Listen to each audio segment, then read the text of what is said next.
নমস্কার। বিশিষ্ট সমাজকর্মী, লেখক, মানবিক পেশাজীবী এবং পরিবেশকর্মী মানিক এসাহাক বিশ্বাসের এই বিশ্লেষণমূলক আয়োজনে আপনাদের স্বাগত জানাচ্ছি। চমৎকার সব প্রবন্ধ লেখার পাশাপাশি তথ্য নির্ভর সিদ্ধান্ত নেওয়ার ক্ষেত্রে তার যে অনন্য দক্ষতা রয়েছে তারই প্রতিফলনে আজকের এই আয়োজন। আজ আমরা এমন একটা ব্যাপার নিয়ে কথা বলবো যেটা আক্ষরিক অর্থেই আমাদের সময়ের সবচেয়ে বড় অ্যালার্মিং ইস্যুগুলোর একটা। আমরা সোজা চলে যাব বাংলাদেশের দক্ষিণাঞ্চলে।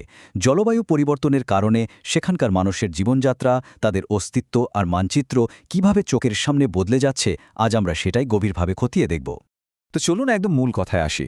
ক্লাইমেট মাইগ্রেশন বা জলবায়ু অভিবাসন, এই শব্দটা ইদানিং খুব শোনা যায়, তাই না? কিন্তু এটা শুধু বইয়ের পাতার কোনো ভারী শব্দ নয়, এটা লাখ লাখ মানুষের প্রতিদিনের একটা নির্মম রিয়ালিটি। একটু ভাবুন তো, প্রকৃতি যদি আক্ষরিক অর্থে আপনাকে আপনার নিজের বাড়ি থেকে ঘাড় ধাক্কা দিয়ে বের করে দেয়, তখন কেমন লাগবে?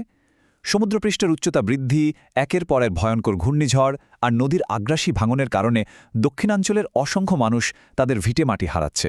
উপায় না দেখে স্রেফ বেঁচে থাকার তাগিদে তারা বাধ্য হচ্ছে চেনা গ্রাম ছেড়ে অজানা শহরের দিকে ছুটতে। পর্ব ১, মানুষ আসলে পালাচ্ছে কেন? সিডার, আইলা, আমপান আর ইয়াস, এই নামগুলো শুনলেই বুকের ভেতরটা কেমন কেঁপে ওঠে, তাই না? এগুলো শুধু পুরনো আবহাওয়ার খবর নয়, এগুলো হলো এক একটা ধ্বংসযজ্ঞের জলজন্ত ইতিহাস। দক্ষিণাঞ্চলে যখন এই ধরনের ভয়ঙ্কর ঘূর্ণিঝড়গুলো আঘাত হানে, চোখের পলকে হাজার হাজার মানুষের মাথার উপরের ছাদটা স্রেফ উড়ে যায়। সবচেয়ে মর্মান্তিক ব্যাপার হলো, একবার ঘরবাড়ি ভেঙে গেলে সেটা আবার নতুন করে দাঁড় করানোর মতো টাকা তাদের থাকে না। আর বারবার এই ক্ষতির মুখে পড়ে মানুষগুলো একেবারে নিঃস্ব হয়ে যায়। বাধ্য হয়ে তাদের ছুটতে হয় শহরের দিকে। আর এই স্লাইডটা দারুণভাবে বুঝিয়ে দেয় যে কিভাবে পরিবেশের বিপর্যয় একটা মানুষের রুটিরুজিকে ধাপে ধাপে ধ্বংস করে। খেয়াল করে দেখুন, পুরো ব্যাপারটা অনেকটা ডোমিনো এফেক্টের মতো। প্রথমে সমুদ্রের নোনা জল ঢুকে মাটি একেবারে নষ্ট করে দেয়। ফলাফল, ফসল উৎপাদন একেবারে তলানিতে গিয়ে ঠেকে। এরপর কৃষক বাধ্য হয়ে ঋণ নেয়, আর সেই ঋণের পাহাড় সমান বোঝায় পিষ্ট হয়ে শেষমেশ নিজের গ্রাম ছেড়ে শহরে পাড়ি জমায়। এটা এমন একটা চক্র যেখান থেকে বের হওয়াটা প্রায় অসম্ভব। এখন দেখুন, একদিকে ঘরে খাবার নেই, অন্যদিকে তার চেয়েও ভয়ঙ্কর অবস্থা হল এক ফোঁটা খাওয়ার পানির অভাব। উপকূলের অনেক টিউবওয়েল থেকে এখন রীতিমতো নোনা পানি বের হয়। ভাবা যায়, একটু বিশুদ্ধ পানির জন্য নারীদের মাইলের পর মাইল হাঁটতে হচ্ছে। আর কাজের কথা যদি বলি, কৃষি, মাছ ধরা সব তো শেষ।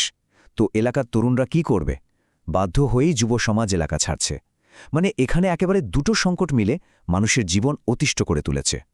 পর্ব ২, অভিবাসনের পথ বা মাইগ্রেশন ট্রেল। এখন প্রশ্ন হল, এই মানুষগুলো ভিটেমাটি হারিয়ে যাচ্ছে কোথায়? এই চারটা একটু খেয়াল করুন। জীবিকার সন্ধানে তারা ঢাকা, খুলনা, চট্টগ্রাম আর বরিশালের মতো বড় শহরগুলোতে ছড়িয়ে পড়ছে ঠিকই, কিন্তু সবচেয়ে বেশি চাপটা পড়ছে কোথায় জানেন? হ্যাঁ, ঠিক ধরেছেন, ঢাকায়। ক্লাইমেট মাইগ্রেন্টের একটা সত্যিই বিশাল অংশ সোজা এসে ঢুকছে ঢাকার বিভিন্ন বস্তিতে। রাজধানীর শহর একা এই বিপুল সংখ্যক মানুষের চাপ সামলানোর আপ্রাণ চেষ্টা করে যাচ্ছে।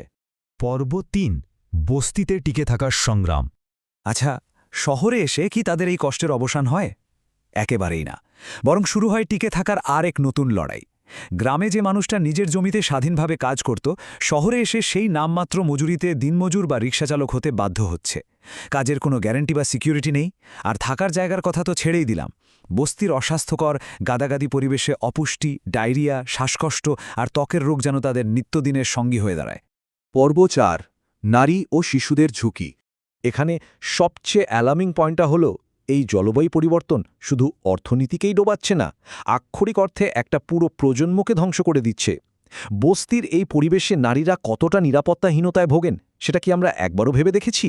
তাদের অনেককেই কম মজুরিতে অমানুষিক খাটুনি খাটতে হয়। আর বাচ্চারা, স্কুলের বদলে তাদের হাতে তুলে দেয়া হচ্ছে কাজের সরঞ্জাম। অপুষ্টি আর মানসিক চাপে এই শিশুদের ভবিষ্যৎটা যেন শুরু হওয়ার আগেই একটা স্থায়ী অন্ধকারে হারিয়ে যাচ্ছে। তো এক্সপার্টরা ভবিষ্যৎ নিয়ে আসলে কি বলছেন? সত্যি বলতে তাদের প্রেডিকশন বেশ ভয়ঙ্কর। সমুদ্রপৃষ্ঠের উচ্চতা যদি এভাবেই বাড়তে থাকে, তবে শহরে আসা এই জলবায়ু অভিবাসীদের স্রোত এমন একটা পর্যায়ে পৌঁছাবে যা কল্পনা করাও কঠিন। শহরগুলো এই বিপুল চাপ আর নিতে পারবে না। এর মানে হলো, সামনে এক মারাত্মক সামাজিক ও অর্থনৈতিক অস্থিতিশীলতা আমাদের জন্য অপেক্ষা করছে। এটা কিন্তু কোনো গল্প নয়, একেবারে সায়েন্টিফিক ডেটা নির্ভর একটা ওয়ার্নিং। পর্ব ৫, জলবায়ু সহনশীলতা বা ক্লাইমেট রেজিলিয়েন্স তৈরি। তাহলে সমাধান কি? এই ম্যাট্রিক্সটা আমাদের একটা ক্লিয়ার পিকচার দিচ্ছে। আমাদের কাজ করতে হবে দুটো ফ্রন্টে। গ্রামীণ পর্যায়ে মূল ফোকাস হতে হবে মানুষ যেন গ্রাম ছাড়তে বাধ্য না হয়, যেমন মজবুত বাঁধ তৈরি করা, লবণাক্ত পরিবেশে বাঁচে এমন ফসলের চাষ বাড়ানো আর বিকল্প কাজের সুযোগ তৈরি করা। অন্যদিকে শহর পর্যায়ে যারা ইতোমধ্যেই চলে এসেছে তাদের জন্য অন্তত একটা বাসযোগ্য পরিবেশ, স্কিল ডেভেলপমেন্ট আর নিরাপদ কাজের সুযোগ তৈরি করা মাস্ট। এই দুটো দিকের ব্যালেন্স ছাড়া আসলে এই সংকট মোকাবেলা করা অসম্ভব। আমরা এই আয়োজনের একদম শেষে চলে এসেছি। যাওয়ার আগে আপনাদের জন্য একটা প্রশ্ন রেখে যাই। সমুদ্রপৃষ্ঠের উচ্চতা তো বাড়ছেই, তাহলে সামনের দিনে এই বিপুল সংখ্যক জলবায়ু অভিবাসীর ঢেউ আমাদের শহরগুলো কিভাবে সামলাবে? ব্যাপারটা একটু ভেবে দেখবেন। মানিক এসাহাক বিশ্বাসের এই বিশ্লেষণটি দেখার জন্য আপনাদের অনেক ধন্যবাদ। আপনাদের দিনটি শুভ হোক। ভবিষ্যতে এমন আরও তথ্যবহুল বিশ্লেষণ পেতে আমাদের চ্যানেলটি সাবস্ক্রাইব করুন। আপনাদের মতামত এবং পরামর্শের ভিত্তিতেই আমরা বিভিন্ন সমস্যার সেরা সমাধান এবং কনসালটেশন নিয়ে আসব। ভালো থাকবেন।